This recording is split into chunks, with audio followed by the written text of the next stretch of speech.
তিনি নীরবতায়ও অমূল্য। তিনি আলোয় ভাসতে চান না, বাড়াবাড়ি সেলিব্রেশন করতে চান না, সেলিব্রিটি ইমেজ করতে চান না। কিন্তু তিনি যখন মাঠে নামেন তখন পুরো দলের হৃদস্পন্দন হয়ে ওঠেন। হ্যাঁ, তিনি মুস্তাফিজুর রহমান, কাটারের জাদুকর। মুস্তাফিজ প্রতিদিনই একই রুটিনে চলেন। খেলা আছে, মাঠে যান, নিজের কাজটা করেন, দায়িত্ব শেষ হলে ঘরে ফেরেন, হাত মুখ ধুয়ে বিশ্রাম নেন। আরেকদিন এলে আবার মাঠে নামেন একই দায়িত্ববোধ নিয়ে। কোনো বাড়তি ঝামেলা নেই তার জীবনে। তিনি কখনোই মাঠে উইকেট পাওয়ার পর অতিরিক্ত সেলিব্রেশন করেন না। নিজেকে কখনো মিডিয়ার সামনে চিল্লাপাল্লা করে উপস্থাপন করেন না, অজুহাত দেখান না, নাটক করেন না, অতিরিক্ত কিছু বলেন না। খেলা শেষে ক্রিকেটও শেষ, আর কোনো বাড়তি ভাবনা নেই।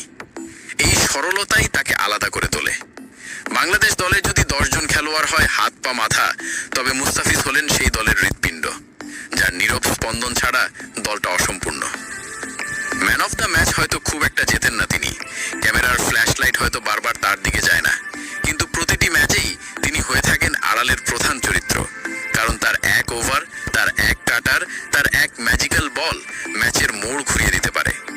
তিনি আসলেই পিওর মেগাস্টার, যিনি আলো খোঁজেন না, বরং নিজেই আলো তৈরি করেন। বাংলাদেশের ক্রিকেট ইতিহাসে এ ধরনের নির্লিপ্ত অথচ মহামূল্যবান চরিত্র খুব বেশি নেই। তাই আমরা বলি, মুস্তাফিজ কোনো সাধারণ খেলোয়াড় নন, তিনি এক নীরব যোদ্ধা। তিনি মাঠের জাদুকর, দলের হৃদস্পন্দন, বাংলাদেশের ক্রিকেটের